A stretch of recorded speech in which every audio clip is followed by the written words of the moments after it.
Well, I'm back with you again today.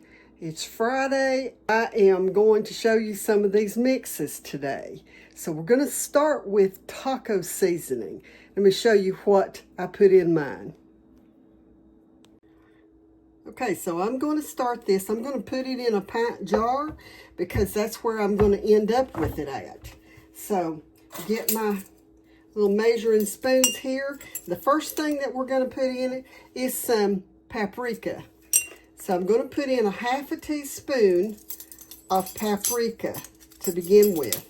And then I'm going to show you, well, I'll show you in a minute how to measure it whenever you get ready to use it. Okay, so there's the paprika. And then the chili powder, I'm going to put in a teaspoon, but I'll use 2 half teaspoons because my teaspoon won't go in this little jar. So I'm going to do that, put 2 teaspoons in it.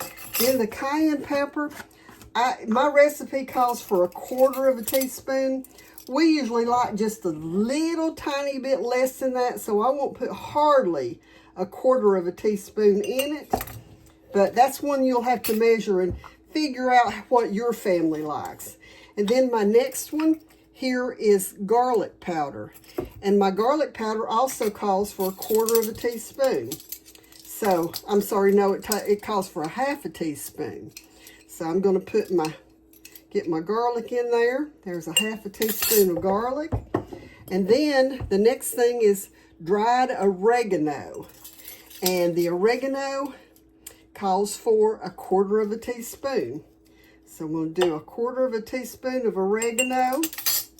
And then the next thing is onion powder. And with this onion powder, I'm going to put a 1/2 teaspoon of onion powder in it. So get my 1/2 teaspoon there of onion powder. And then 1/4 teaspoon of black pepper. Okay, so I'm also going to add a 1/2 teaspoon of cumin. And there again, I'm going to use my 1/4 teaspoon twice. And I'm going to put 1 teaspoon of salt in it. Okay, so I've done this recipe. I did it 20 times, the original recipe, to get a pint jar. And you can see all the layers of the seasonings in that. And what I'm going to do now is just put a lid on it, and I'm going to shake it until it's thoroughly mixed up. And you can see it's getting there already.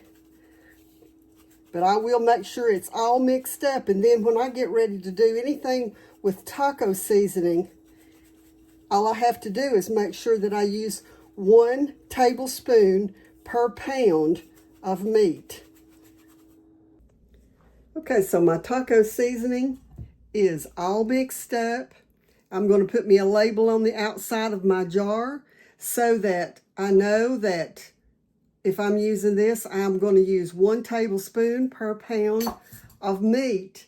And I've got enough in this jar now to do tacos 20 times. So anyway, hope this has been a help to you. And check back because I'm going to be doing a whole lot of these mixes, amongst other things, over the next little while. So until the next time, God bless you.